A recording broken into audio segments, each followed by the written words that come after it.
Vijayawada municipal corporation deputy mayor బెల్లం దుర్గా గారు అయితే మనతో ఉన్నారు. ఏదైతే లాస్ట్ కౌన్సిల్ సమావేశం ఈరోజు కార్పొరేషన్లో జరుగుతుంది. ఇప్పటి వరకు మున్సిపల్ కార్పొరేషన్ ద్వారా డిప్యూటీ మేయర్గా ప్రజలకు ఎటువంటి సేవలు చేశారు, ఈ పాలకవర్గం ఎటువంటి పనులు చేపట్టింది, తదితర అంశాలను కూడా మేడంతో మాట్లాడి తెలుసుకుందాం. మేడం నమస్తే. కౌన్సిల్ అయితే లాస్ట్ కౌన్సిల్ జరుగుతుంది, స్పెషల్ ఆఫీస్ పాలన కూడా రాబోతుంది. ఈ 5 years లో మీకు ఎలా అనిపించింది? ప్రజలకు సేవ చేయగలిగిన సంతృప్తి మీకు? తప్పకుండా అండి, చాలా గుండెల మీద చేసుకుని చెప్పగలిగాం. ఈ 5 ఏళ్ళు కూడా మేమంతా కూడా సుపరిపాలన చేయగలిగామంటే మా యొక్క అధినేత జగన్మోహన్ రెడ్డి గారు ఇచ్చిన భరోసా. మరి ఇక్కడున్న మా యొక్క నాయకులైన అవినాష్ గారు కానీ, మరీ ముఖ్యంగా నా యొక్క డివిజన్ ప్రజలకి అందరికీ కూడా పేరు పేరున, మరి విజయవాడ నగర ప్రజలకి యాజ్ ఏ డిప్యూటీ మేయర్ గా నన్ను అందరూ కూడా సదరుగా ఆదరించి, మరి అందరికీ కూడా ఎటువంటి కష్టం ఉన్నా వినే విధంగా మా యొక్క పద్ధతిగా మేము అందరం కూడా పనులు చేసుకుంటాం అనేది నిజంగా చాలా సంతోషం. మరి ఈ రోజు లాస్ట్ కౌన్సిల్ అన్నా కూడా చిన్న బాధ అయినా ప్రజల కోసం పోరాడతాం కానీ చాలా ఉన్నతమైన స్థానంలో ఉన్నాం కాబట్టి మరి లాస్ట్ అని అనుకోము. ప్రజల కోసం ఎప్పుడూ కూడా పదవి అయిపోయినా కూడా ప్రజలతోనే మమేకమై వారి కష్టాన్ని ఎప్పుడూ కూడా మేమందరం కూడా వింటూ వారికి సేవాభావంతో అందరికి కూడా మేము ఉంటామని చెప్తూ మేమందరం కూడా ముందుకెళ్తాం జరుగుతుంది. ఈరోజు 15వ డివిజనే కాదు, నేను నా యొక్క డివిజన్ని 32 కోట్లతో డెవలప్ చేసుకున్నానంటే గత మా యొక్క వైఎస్ఆర్ పార్టీలో ప్రతి డివిజన్ కూడా నిజంగా మీరు అందరూ చూసుకుని ఉంటే ఈస్ట్ కాన్స్టిట్యున్సీ 600 కోట్లతో ఒక మార్క్ అనేది ఏర్పాటు చేసుకున్నామని అంటే అది వైఎస్ఆర్ ప్రభుత్వంలోనే జరిగింది. ఈ 5 ఏళ్లలో ఒక లెక్క అయితే మరి గడిచిన 2 ఏళ్ళు ఇంకో బాధాకరం. ఎటువంటి పని కూడా నత్తనడకన జరుగుతూ ప్రజల్ని మోసం చేస్తూ మరి అధికారంలో ఎక్కారు. కానీ ఇక్కడ పిఎంసీలో అనేది మా వైఎస్ఆర్ పార్టీ యొక్క మా యొక్క పార్టీ అధిష్టానంలో ఉండి మేయర్ స్థానంలో కానీ డిప్యూటీ మేయర్ స్థానం కానీ మేమందరం కూడా ఎక్కువ మంది ఉండి మా యొక్క సమస్యలను ఎవరైతే ప్రజలకు వినపడే విధంగా మేమందరం కూడా పోరాడటం జరుగుతుంది. వారు ఎటువంటి మాయ చేసినా కూడా మేమంతా కూడా ప్రజల తరపునే ఉండి వారికి ఉపయోగపడే పనులే మేమందరం కూడా ముందుకు చేయడం జరుగుతుందండి.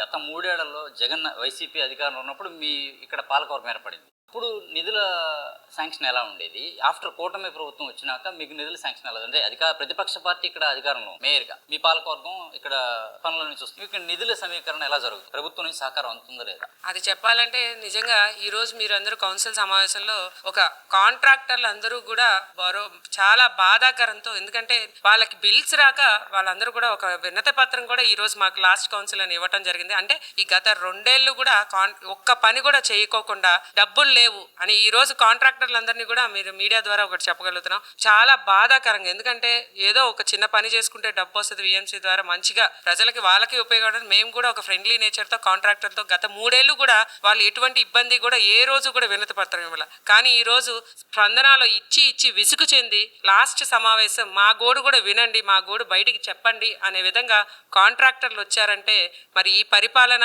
ఈ ప్రభుత్వం, కూటమి ప్రభుత్వం ఏ రకంగా ఉందో మీరు అందరూ గమనించుకోవాలి. ప్రతిదీ కూడా ఎటువంటి శాంక్షన్ కూడా లేకుండా డబ్బులు లేవని ఒక ఆన్సర్ చెప్పి ప్రతిదీ కూడా కేవలం ఏదైతే మీడియా ద్వారా చెప్పడమే తప్ప పనుల రూపంగా చేసిన ప్రభుత్వం అయితే గత 3 ఏళ్లలో చూశారు. పనులు చేయకోకుండా మాయ చేసి ఏదో ఈవీఎంల ద్వారా గెలిచి కేవలం ప్రజలకు ఉపయోగపడిన ఏదైనా ప్రభుత్వం ఉందని కోరమని ఈరోజు సూపర్ 6 అన్నారు. ఏమి ఇచ్చారండి? ప్రజల్లో ఏది లేదు. పెన్షన్స్ ఇచ్చారు. గౌరవ సభ్యురాలు మేము ఎన్నోసార్లు కూడా గత 2 ఏళ్లలో ఎన్ని పెన్షన్స్ తీశారు, ఎన్ని పెన్షన్స్ ఇచ్చారు సమాధానం కూడా ఇవ్వలేని పరిస్థితిలో యూసీడీ డిపార్ట్మెంట్. ఎందుకంటే పెన్షన్ అనేది కొత్త పెన్షన్ ఈ రోజుకి కూడా 2 ఏళ్లలో ఒక్క పెన్షన్ కూడా ఇవ్వడం జరగలేదు. సైట్ కూడా ఓపెన్ చేయట్లేదు. ప్రజానికం సచివాలయం నిరుపయోగంగా పడిపోయిన ఏదైనా వ్యవస్థ చేశారంటే అది కేవలం కుటుంబ ప్రభుత్వం. లేకపోతే గత 3 ఏళ్ళు కూడా సచివాలయంలో కలకలలాడుతూ ప్రజానికం అంతా కూడా సుఖ సంతోషాలతో కలకలలాడుతూ ప్రతిరోజు కూడా సచివాలయం, ఎందుకంటే ప్రజల వద్దకి పాలన తీసుకొచ్చిన జగన్మోహన్ రెడ్డి గారు ఎక్కడ సచివాలయ వ్యవస్థను మూసేసి ప్రజానికాన్ని వాళ్ళ కర్మ వాళ్ళకు వదిలేసి కేవలం వాటన్నీ కూడా మేము ఆ కంట్రీ వెళ్ళాం ఇవి తీస్తాం అన్నీ తెచ్చే కాడే ఉండి అన్నీ కూడా మ్యాపింగ్లు చేసి అన్నీ కూడా మార్ఫింగ్లు చేసి పిక్చరైజేషన్ చేసి చూపిస్తాం తప్ప ప్రజానీకానికి అందుబాటులోకి తెచ్చిన ఏది కూడా ఘనత కూటమి ప్రభుత్వానికి అయితే లేదు. ప్రజానీకం అయితే ఖచ్చితంగా సిద్ధంగా ఉంది. ఎందుకంటే వాళ్ళ గోడు వినిపిస్తాకి మళ్ళీ మాకు ఒక అవకాశం 2029 దాకా కాదు ముందే ఇవ్వాలి, మళ్ళీ జగనన్నను తెచ్చుకోవాలనే విధంగా ప్రజానికం అయితే ఉందండి. అంటే ఇక్కడ అధికారం కూటమి ప్రభుత్వం ఉంది, ముఖ్యమంత్రి చంద్రబాబు.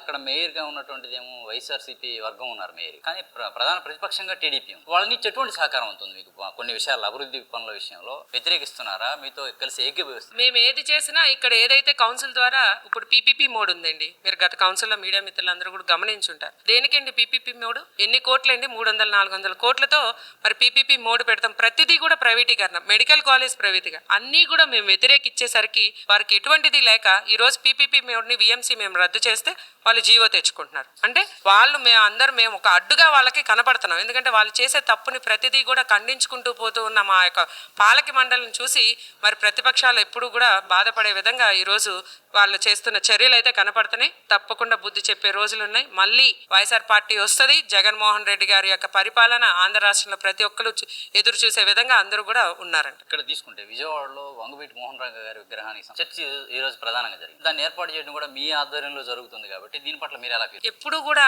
ఆ పెద్ద ఆయనని స్మరించేసరికే విజయవాడ నగరంలో చాలా గొప్ప వ్యక్తి, ఆయన మాట్లాడే వ్యక్తి స్థాయి కూడా మాలాంటి చిన్న వాళ్ళకు లేదు. ఎందుకంటే అంత మంచి వ్యక్తి, పేదల పెన్నది అన్న రంగా గారి విగ్రహం ఎప్పుడు కూడా వ్యతిరేకించేదైతే మేమైతే కాదు. ఆ రోజు ఎవరైతే గౌరవ ఎమ్మెల్యే గారు పెట్టారో అది స్టాట్యూ కాకుండా మరొక ప్లేస్ ని ఏర్పాటు చేయాలనే తప్ప కానీ ఎప్పుడు కూడా రంగా గారి విగ్రహానికి వ్యతిరేకంగా కాదు, రంగా గారికి కూడా వ్యతిరేకం కాదు. ఈ రోజు ఎవరైతే కోఆప్షన్ సభ్యులు పెట్టారో ఒక పార్క్ లో దాన్ని ఒక ఏర్పాటు చేసి సొంత నిధులతో అనేది నిజంగా చాలా సంతోషం. ఎన్నో ఏర్పాటు చేశాను. నా వార్డే ఉంది, నేను రీడింగ్ రూమ్ ఏర్పాటు చేసుకున్నా, రంగా గారి పార్క్ ని డెవలప్ చేసుకున్నా. ఎక్కడా కూడా వైఎస్ఆర్ పార్టీ ఎప్పుడు కూడా పార్టీలకు అతీతంగా మరి రంగా గారు అనే వారు ప్రతి ఒక్కళ్ళ పేదల పెన్నిది. ఎక్కడా కూడా పార్టీలకు అతీతం ఆయన ఒక బొమ్మ పెట్టుకుంటాం కానీ ఆయన పేరు పెట్టుకుంటాం కూడా ఎక్కడా కూడా ఆపేది ఈ ప్రభుత్వం, మా ప్రభుత్వంలో వైఎస్ఆర్ పార్టీ ఎప్పుడు కూడా చేయలేదని చెప్తున్నాం. జగన్మోహన్ రెడ్డి గారి నుంచి ఎటువంటి సహకారం ఉంది మీకు గడిచిన 3 ఏళ్లలో మీ పాలకవర్గం ఏర్పాటు? చాలా అండి, మీరే చూసుకోవచ్చు. చాలా మంది మహిళలు ఈ రోజు మేము అందరం కూడా 33% కాదు, ఈ రోజు 50% ఇచ్చి మా అందరినీ కూడా ఒక ఉన్నత స్థానంలో తీసుకొచ్చిన ఏకైక వ్యక్తి, మహిళా పక్షపాతి ఎవరైనా ఉన్నారంటే అది కేవలం మాజీ సీఎం అయిన మా వైఎస్ఆర్ పార్టీ అధినేత జగన్మోహన్ రెడ్డి గారు. సహకారం అవసరంలా ఆయన ఒక రోల్ మోడల్ గా మహిళలు ఉన్నత స్థానంలో తీసుకొచ్చిన వ్యక్తి ఎవరన్నా ఉన్నారంటే ఆయనే. తప్పకుండా మా మనసులో కాదు, ప్రతి మహిళ ఈ రోజు బాధపడే విధంగా ఉంది. డ్వాక్రా కానీ రుణమాఫీలు ఏవీ లేక మహిళలందరూ కూడా ఈరోజు చాలా బాధపడుతున్నారు.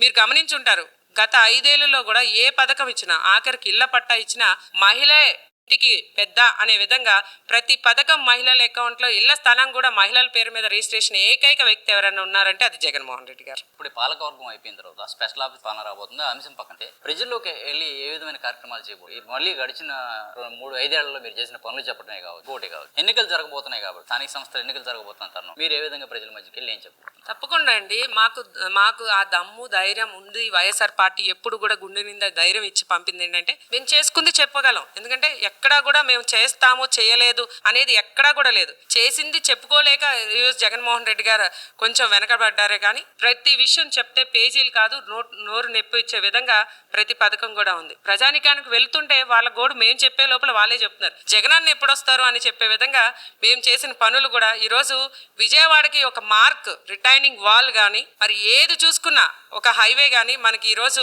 నేషనల్ హైవే వేశారు, ఫ్లైఓవర్. ఇవన్నీ కూడా ఎవరండి? విజయవాడకి ఒక మార్క్ వేసిన ఏకైక వ్యక్తి అది జగన్మోహన్ రెడ్డి గారు. తప్పకుండా జగన్మోహన్ రెడ్డి గారి ఒక సహకారంతో ఇంకా మేమందరం కూడా ప్రజల వద్దకు ఇంకా నేరుగా వెళ్ళటమే కాకుండా మా యొక్క వైఎస్ఆర్ పార్టీ కార్యకర్తలు అందరూ కూడా ముందుకుండి ప్రజల యొక్క ఏదైతే వాళ్ళ యొక్క బాధలు కానీ వాళ్ళకి రావాల్సింది ఇవ్వలేనిది చొక్కా పట్టి అడిగే విధంగా కూటమి ప్రభుత్వాన్ని ప్రశ్నించే విధంగా మేమందరం కూడా వారి తరపున ఉంటాం. మళ్ళీ రాబోయే ఎన్నికల్లో మీకు మళ్ళీ స్థానిక ఇక్కడ మున్సిపాలిటీ ఏదైతే కార్పొరేషన్ ఉందో వైసీపీ గెలుచుకునే అవకాశం ఉంటుందని భావించవచ్చు. అది 100కి 200% అండి. ఎందుకంటే ఈ రోజు కాదు ఎప్పటికైనా వైఎస్ఆర్ పార్టీ మీకు అదే చెప్తున్నా, ఎలక్షన్ ఎప్పుడు వస్తుందా మళ్ళీ జగనన్న చూసే విధంగా ప్రజానికం అయితే ఉంది. వాళ్ళ దీవెనలు ఆశీర్వాదాలు ఎప్పుడు కూడా వైఎస్ఆర్ కాంగ్రెస్ పార్టీకి ప్రతి ఒక్కరు విజయవాడ ఆంధ్ర రాష్ట్ర ప్రజలందరూ కూడా ఎదురు చూస్తున్నారు.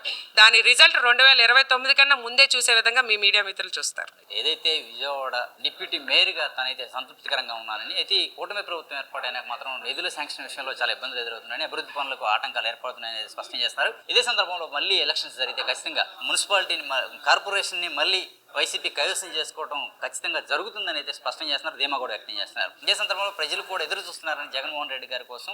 ఈ నేపథ్యంలో ఖచ్చితంగా తాము మళ్ళీ మున్సిపల్ కార్పొరేషన్ పీఠాన్ని వైసీపీ కైవసం చేసుకుని తీరతామని అయితే స్పష్టం చేస్తున్నారు. వీడియో జర్నలిస్ట్ రెహమాన్తో నాని, ఏపీ అమరావతి, అభినవ్ భారత్, విజయవాడ నుంచి.